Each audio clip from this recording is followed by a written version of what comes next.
Welcome, everyone, to the Anime Secrecy Classified podcast, where today we're going to be discussing the latest anime film by... I already forgot the director's name. Makoto Shinkai. Thank you, Kara. By Makoto Shinkai, director of Your Name. Following it up with Weathering with You. Joining me today is Kara. Hi, it's me, Kara. How have you been? I've been good. It's been a long time since I've been recording with everyone or with you on a podcast, but this was a movie that I could not pass up seeing and not pass up talking about. So I was really excited because I really enjoyed Your Name, and I've kind of been following Makoto Shinkai for a while. So yeah, I'm excited to talk about this today. How are you, Miguel? Pretty good. Just finished up the Game of the Year video, which should be up by the time this podcast goes live, if Riz gets to it in time. But, bunch of stuff. Getting ready for New Year, new stuff for the website. Hopefully we're going to be a little bit more active this year compared to last year. Hopefully. And, lots of great things to come. But first, let's talk about this movie. What did you think about it overall?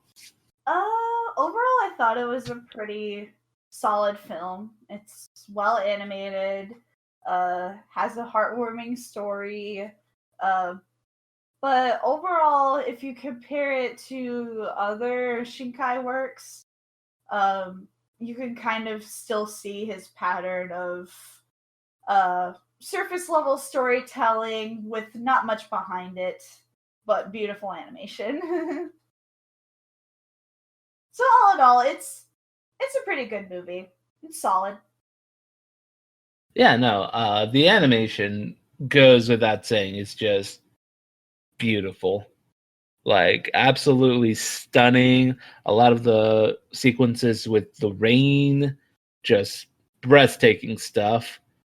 I think what stuck out with me the most was that's a scene with fireworks, and the animation just panned like it was on the same level as the fireworks. It was just panning around, and you don't really see that a lot in animation because usually you see fireworks from the ground level up in the sky, but I just thought it was really cool. It was kind of like mimicking a drone shot in a way, but through animation.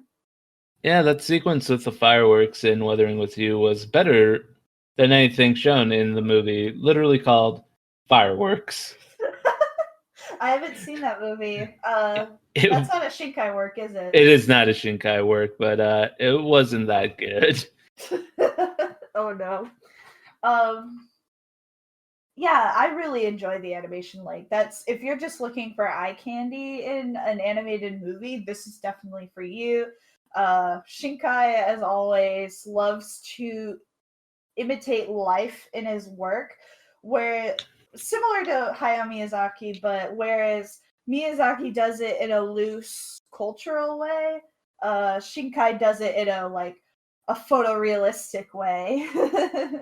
So Miyazaki more does it like how people act day to day, or like the little things that they do, in as a character animation, whereas Shinkai is more like, let's make all of the backgrounds and the illustrations as realistic as possible, which, let me tell you, that's amazing.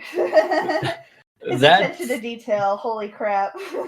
He never made a Big Mac look so good. Oh, I know. I wouldn't. He said that was the best burger he had ever had. I believed it because that looked so juicy, so good. Yeah, there's a little commercial for McDonald's in this movie. Japanese McDonald's. There is no kind of no stand-in product placement. It is full-on product placement. Yes, in this movie. There is a McDonald's, there's a couple brand name stores that you could see in there. There's a Big Mac. They didn't go Wig Ronald's on this. They went full on McDonald's. And we're not going to get into full spoilers yet, but you mentioned a little bit of how when he had that burger is like the best meal, and kind of go into details of our main characters. As is standard in Makoto Shinkai films, you have the boy, which gotta get his name. Hodaka, who's a runaway, leaves from his little village town out to Tokyo. Evidently, did not have that much of a good life if a burger's the best meal he's ever had. And then we have Hina, and she's the female lead for this movie. And she's a Tokyo girl who recently had a loss in her life, and she's taking care of her brother, who is called Senpai. Which that little brother, Nagi, probably the best character in this movie. He's literally the driving force. Well, not driving force, but he's the one that like slaps the other characters and gets them to do what they need to do. The voice of reason, if you will. Just this little boy, and he's such a ladies' man. I'm so jealous of this kid's moves, man. Honestly, like anytime he had like a scene with one of his girlfriends, the entire theater was just laughing. Like 10-year-old player. Got to start him young. Our theater was definitely laughing at a lot of scenes he was in as well. Mostly scenes where he takes the lead with Hodaka, and Hodaka recognizes him as a senpai because this 10-year-old boy knows a lot more about women than this 16-year-old boy, and that's just hilarious. Oh no, definitely my favorite scene with him was when Hodaka's basically trying to deny that he has no interest in Hina, and then Nagi's like, yeah, I don't think she would go for you, to be honest. That was pretty funny. But I'll help you out the best I can. He's a good little brother. He's good. He's a good little brother. Mm-hmm. So what was your favorite thing about this movie, besides the animation, of course? Besides the animation,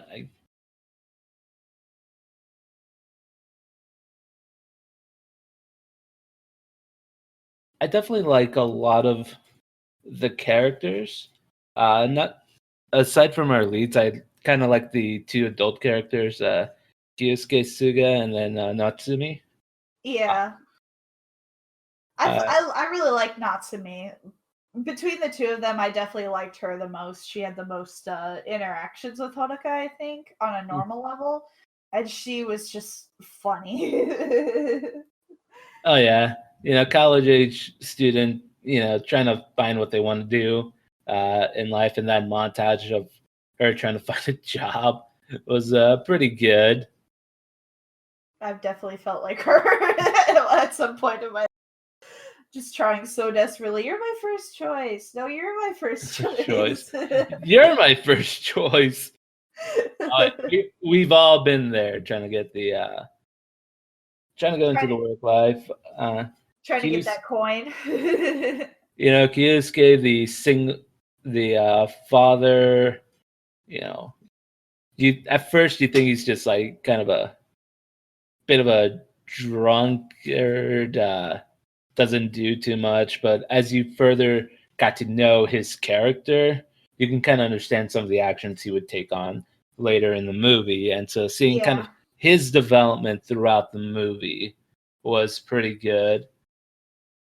But yeah, nothing too much stood out for me, because as much as I did enjoy this film, and you hate to do this because you want to measure the work based on its own, but when you see who the person who does it is, you can't help but just compare it to basically their previous work.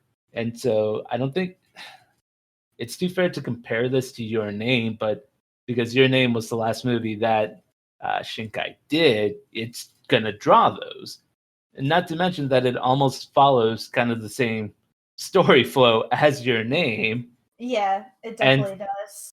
and so when you see that and then you compare it to Your Name, like I'm not gonna say this feels like a dollar store version of it, but this just feels like an inferior Your Name. Yeah. Well, and then Makoto Shinkai with Your Name, that was basically his defining work, because if you look at his previous works leading up to that, um they weren't as good. And so Your Name was just kind of a surprise hit in a way, because he's a good director. He's known for his beautiful animations over the years in anime, but he wasn't as good at telling a satisfying story until that point. So Your Name was kind of seminal in that way as well. So even though it is his previous work to Weathering with You, he has that history behind Your Name as well, where he's had some trouble with story. So the fact that he made a satisfying movie overall just kind of generated the hype even more. And yeah, I think probably his worst offender is 5 centimeters per second, where he tries to make a point about love, but in the end, the ending is so unsatisfying that you kind of miss the point altogether.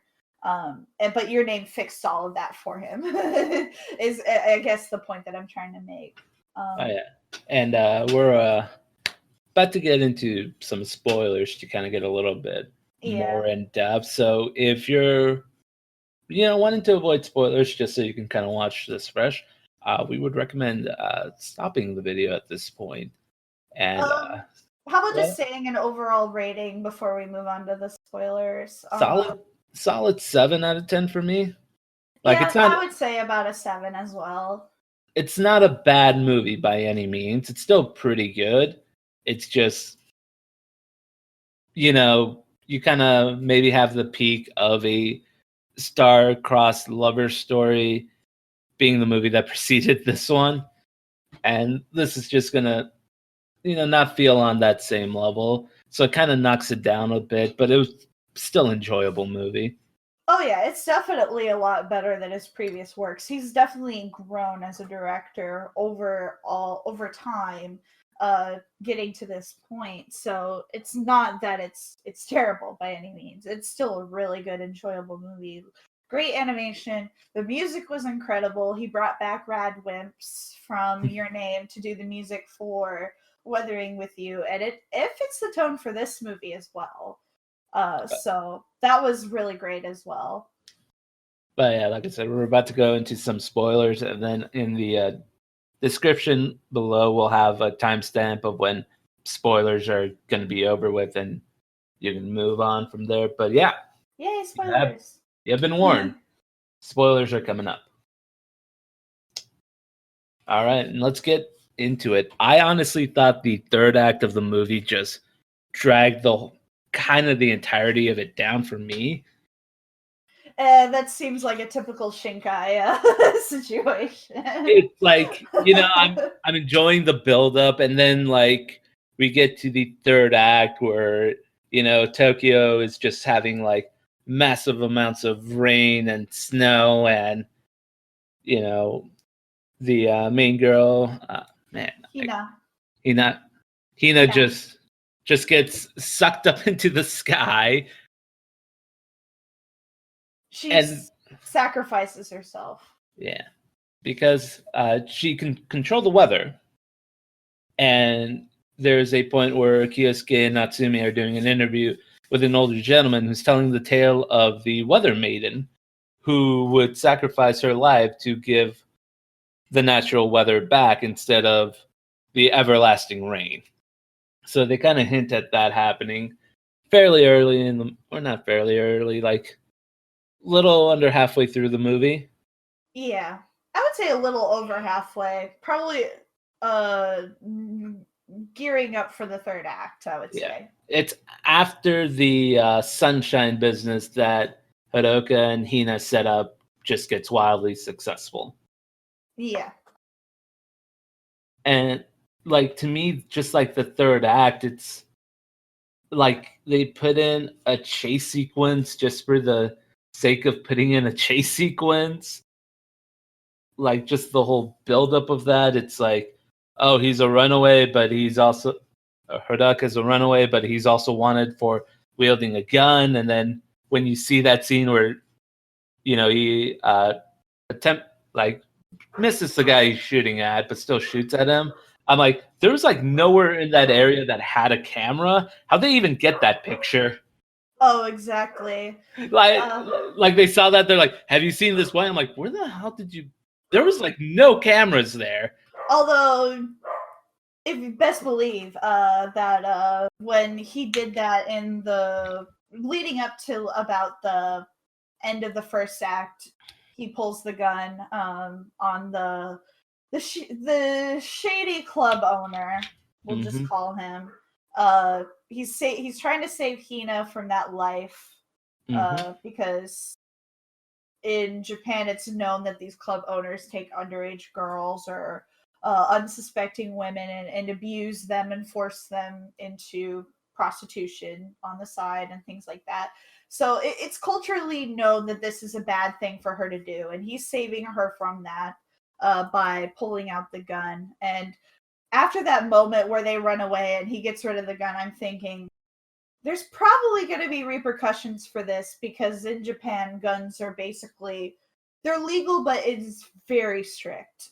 Yes. So I was thinking either this is a huge plot hole or something's going to happen later on involving this scene. So yeah, the serious repercussions do happen to Hodaka.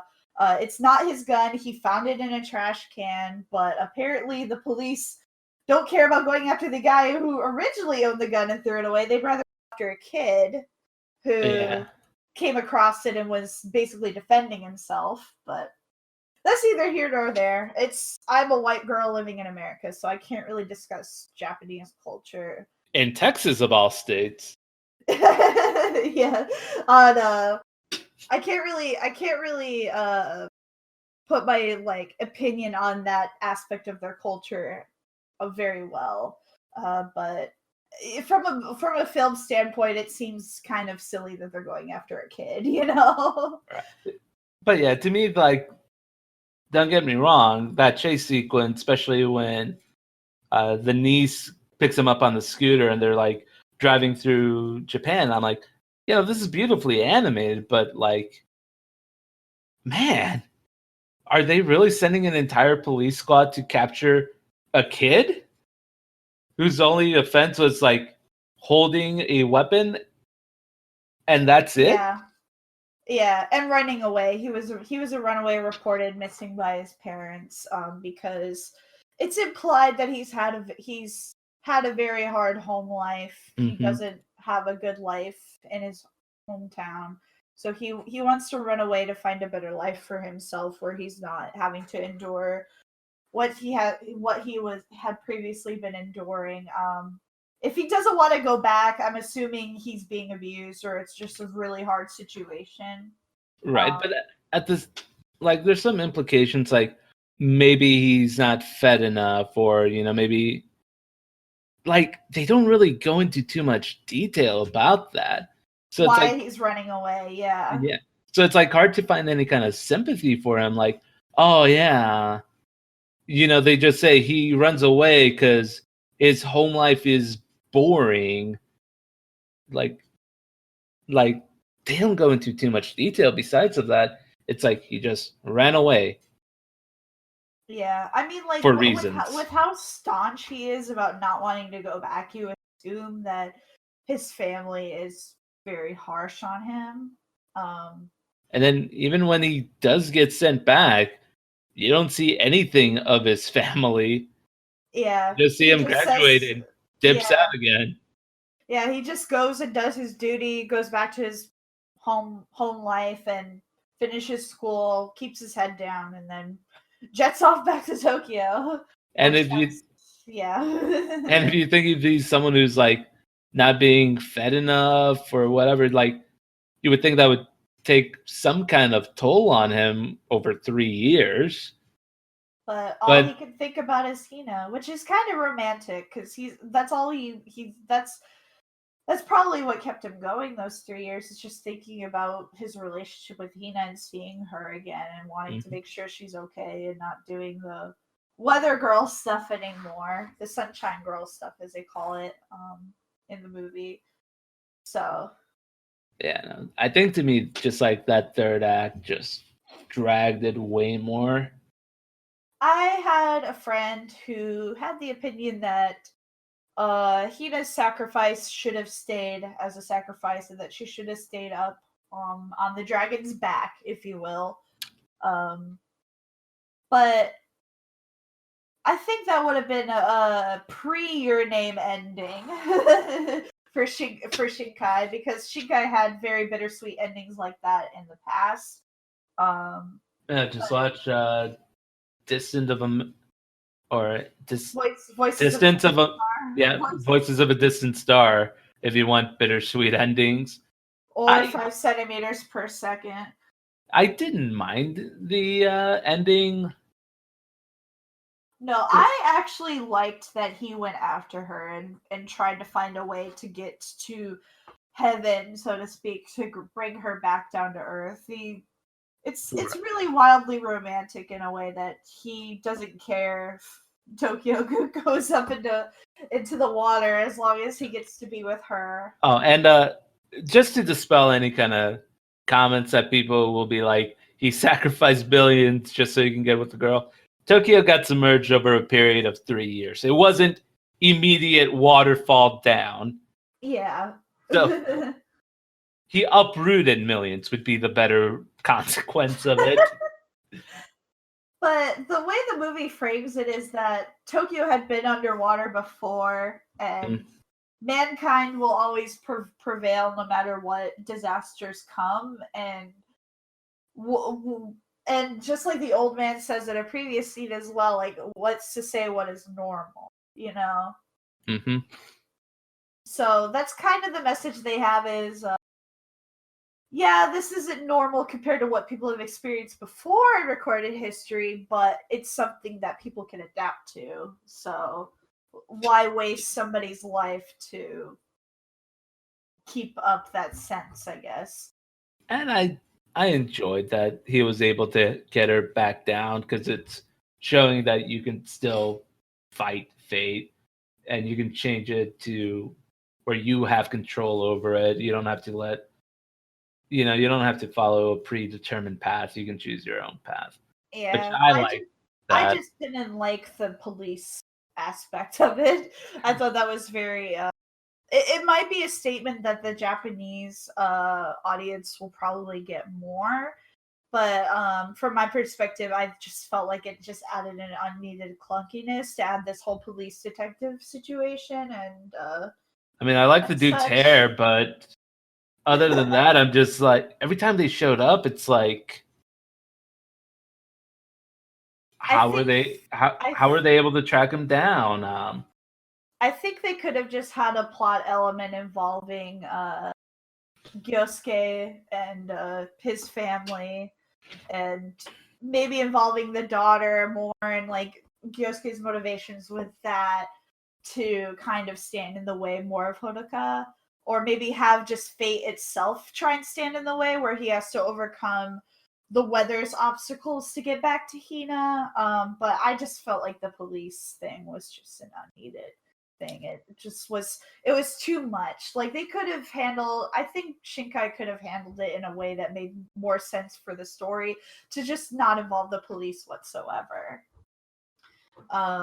That's just my deal. The gun was obvious added drama, because in Japan guns are pretty rare. And also, there are some fan service moments in this movie. Kind of implying that Weathering with You is in the same universe as Your Name. I don't know if you noticed these little cameos, Miguel. I There's a believe whole scene involving one of them. so. Yeah, I think I managed to catch that. So basically, the main character from Your Name the main male character from Your Name appears in this movie. He's in a scene where his granny Mm-hmm. uses Hina as the sunshine girl to bring the sun back so they can pray to bring their loved ones back to visit them from heaven. Mm-hmm. And then there is a brief cameo of the female As the lead from jeweler. Your Name and the jewelry store selling Hodaka a ring that he's going to give to Hina. Yeah, it took me a moment to kind of realize that, because I can't remember who appeared first. The boy did, right? Yeah. Because then after that he goes to the jewelry store. It took me a Yeah. while to realize like why the person behind me gasped, and then like after a little bit more, I'm like, oh yeah, that's the dude from Your Name. Yeah. Taki, I think his name is. Mm-hmm. So they show up. So basically, this implies that it's in the same universe, which kind of it makes a little sense because if there's time travel, Shinto mysticism in Your Name, then obviously there would be Shinto weather mysticism as well in the same universe. So. Mm-hmm. I thought that was kind of cool. I don't know where exactly in the Your Name timeline Weathering with You lines up. But she's living in Tokyo, so I'm assuming it's after the events of Your Name. What do you think, Miguel? I think it's after the events of Your Name too. I think I have to rewatch Your Name now to Now, see where things will line up with whether. now, when you said there's a bit of fan service moment, I thought you were just going to mention the fact that they zoomed in on Natsumi's boobs every now and then. No.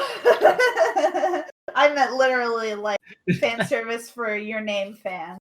And I'm like, oh man, tell me about it. Just the moment you see her lying down in the couch, and I'm like, oh no, you mean that kind of service? Oh, let's talk about that fan service. Yours, not mine. The Your Name fan service. Yeah, the Your Name fan service, not the typical fan service. Miguel, you are such a guy. Oh yeah. But yeah, just like they focus in on that twice, and I'm like, okay, first time was good, second time you're just like, yeah, a little pushing it. Still funny, still got a laugh out of me, but I'm like, all right, let's calm it down on this one. I mean, it's not like they took over, like the characters from the previous movie didn't take over the whole movie. It was just like a few little scenes here and there kind of nodding that. I was talking about the boob fan service. Again? I never left off of that. Well, it's not a Shinkai movie without a boob joke because in Your Name they have boob jokes too. So Right. No, it's like it was a cute little appearance, and then in and out, and for people with sharp eyes, great moment. And it's not something that would make or break the movie for anyone. I think it's just like a nice little nod. It's not overdone like let's say something like Star Wars would do. It's like, hey, you remember this? You remember the Death Star? You remember the Empire? Just like chalking at you constantly. It's like few scenes and move on.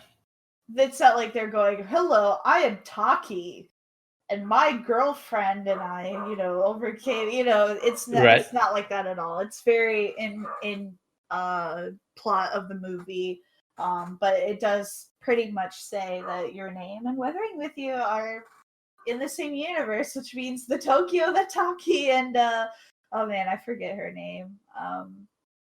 Mitsuha. Yeah, the Tokyo that they moved to goes underwater, but humanity will persist. I think that's kind of the theme of this movie is love will persist, humanity will persist, no matter the weather, no matter what fate brings. There's always going to be a way Mm-hmm. to find happiness, to find your truth.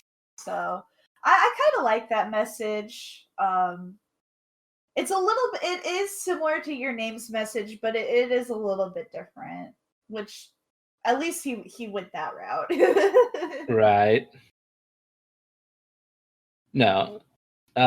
Another thing I really enjoyed was just seeing Kyosuke's development through the movie, because when you're first introduced to him, he saves Hodoka's life from going overboard from the ship, and Hodoka treats him to food, and then he's saying, "Hey, can you buy me a beer?"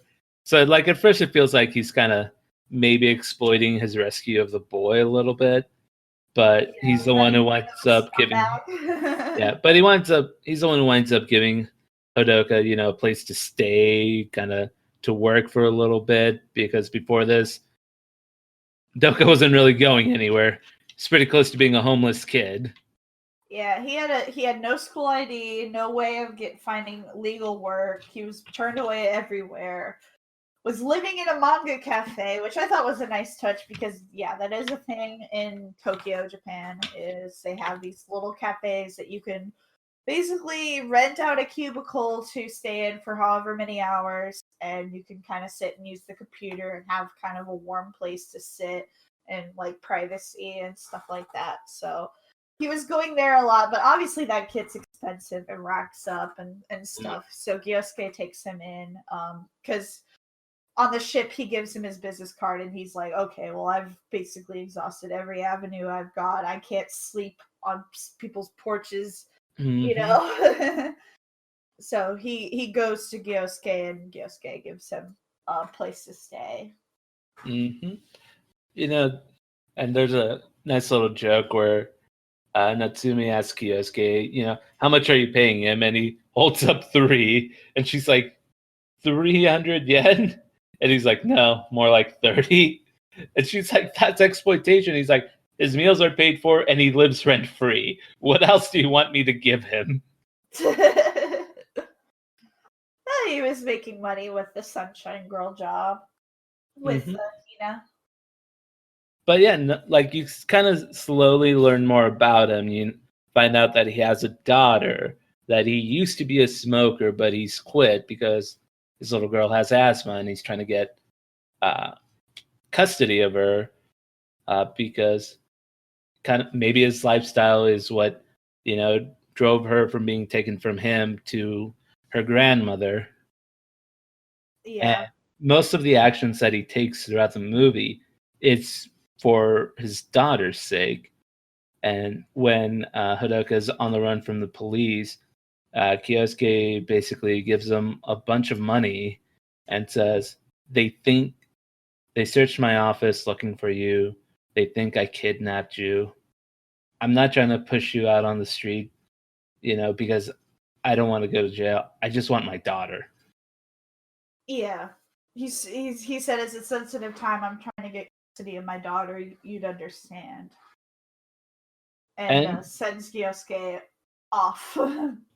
and the scene where they're kind of in the abandoned apartment complex where the officers are, trying to calm Hadoka down and say, "Don't throw your entire life away because of a girl."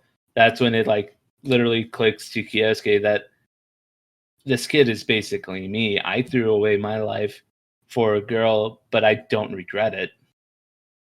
Yeah. So he was probably my favorite character in the entire movie.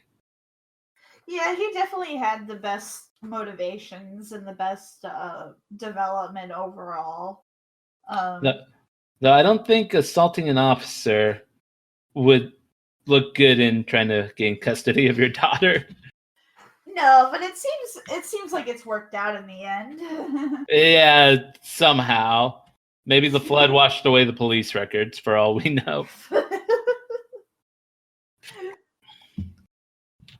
Well, it seemed like that the police thought that Hodaka killed Hina because they couldn't find her, and they were just chalking in his ravings up of Hina sacrificing herself as crazy rants. They're getting ready to interrogate the kid, Persona 5 style. Right, they were about to interrogate. I don't think they were gonna interrogate him about Hina's disappearance. I think they were still focusing on the gun, which somehow found its way into that complex. There's Well, some that's things. where he threw it away, because that's where she took him after they ran away from the From the shady club. and that's where he threw the gun away, and she came back and talked to him, and they decided to be friends. So it was just sitting there all that time. Evidently. Still worked in fine condition despite being in that abandoned building. Right. But I think they were just going to interrogate him about the gun and why he ran away. They seemed pretty suspicious about the Hina situation too, though. Right, but it's like, what are you going to get him on when they walk in the same hotel together, and then she's just straight up gone? I think they realized that she kind of maybe just ditched those two. Yeah, was my understanding of it. Yeah, I think that was my understanding. It's like, hey, can you tell us where this girl went off to? So, but yeah, I don't think murder was a thing they were suspecting him of. Hopefully not. Because he brings her back safe and sound, so that's the important thing. Right. But, yeah, no. Oh. I noticed we're not talking about Hina that much. I really liked her as a character too. She was doing what she could to stay with Nagi and be a not a parental figure, but a role model figure in Nagi's life. To the point where she was lying about her age to make sure that she could find work to feed and keep a roof over their head and such.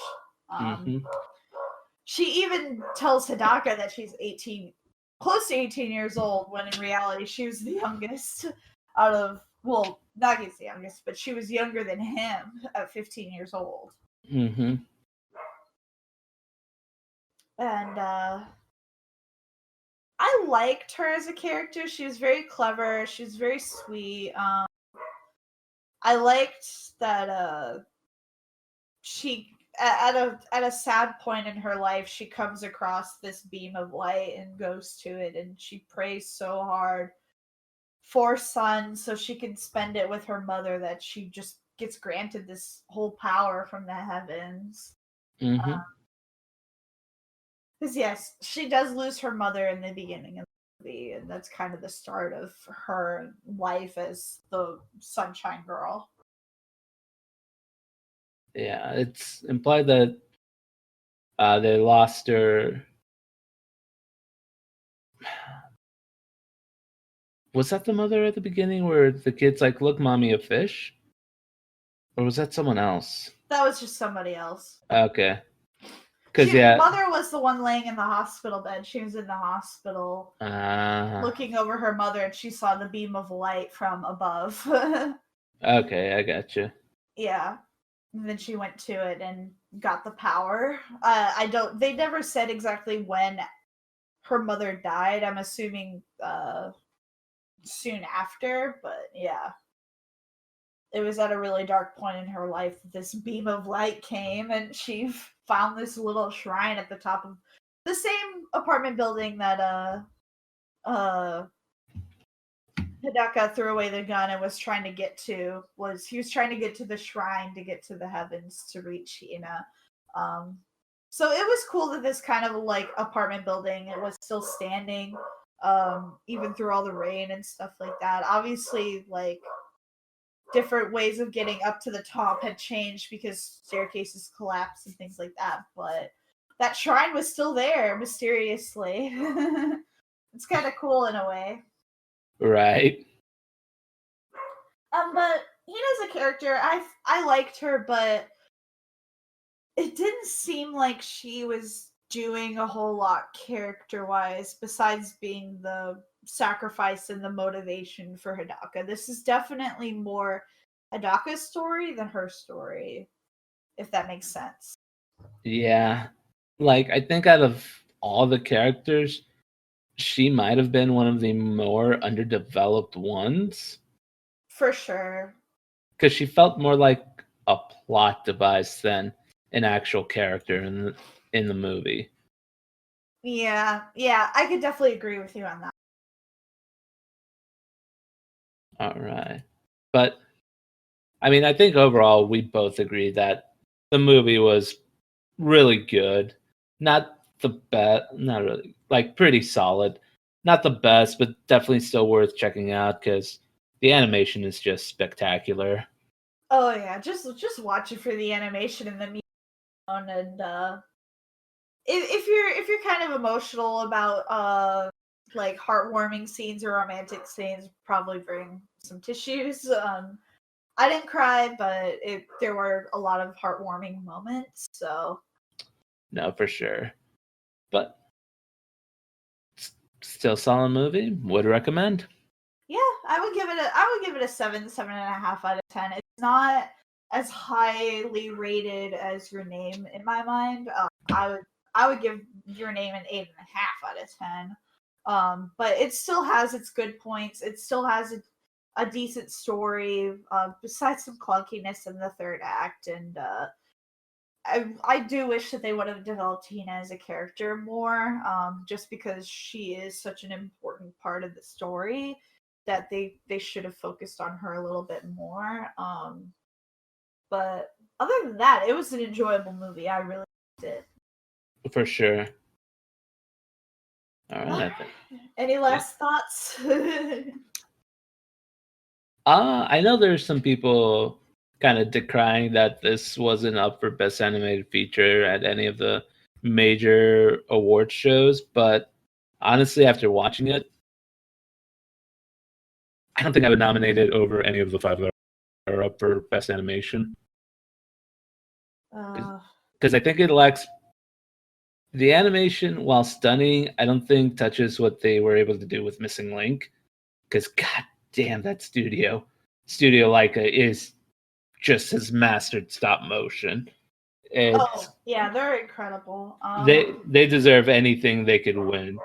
I just don't think How to Train Your Dragon 3 belongs on that list, but that's up for debate between me and my friends a lot, because to me it just didn't feel as visually engaging as a lot of as the previous How to Train Your Dragon films and what DreamWorks can do as an animation studio.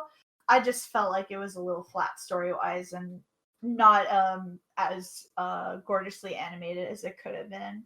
No, I think Toy Story 4 did the story of setting your own path way better than this one, than Weathering with You. Klaus, I haven't seen Klaus, but from the little animations I've seen of it, it looks good. And I can't speak for I Lost My Body, but anytime kind of smaller independent studios get a chance to shine, I don't mind it. Plus their visual takes look more unique. Yeah. So I don't think this was as big of snub as Your Name was, but to be fair, Your Name, I don't think the distributors were doing their part to kind of get it that push that it deserved. Yeah, they didn't really push Weathering with You a lot this time around either. Still very much considered an art film or an indie film, which is crazy because anime is becoming bigger and bigger every year. So when will it become a something that will be considered more in the academy in the future? Well, I know Japan's oddly enough submitted Your Name for, or not Your Name, but Weathering with You for their entry for best foreign film. But I mean, nothing's gonna touch Parasite winning that award this year. Yeah, for sure. But yeah, some people are still trying. I just don't think this is the movie to kind of build that hill over. No, I would say movies more like A Silent Voice would definitely kind of push that agenda more than this film. For sure. Anyways, but yeah, that is we kind of got into an Academy tangent. a little bit, just some closing thoughts. But yeah, no, that's gonna be it. Any other closing remarks, Kara? I think I've said my piece. Good animation, great music, overall good story. Some plot points fell flat, but definitely better than a lot of his previous works. So I'm very happy that he is improving as a storyteller as well as an animator. Can't wait to see what he comes up with next.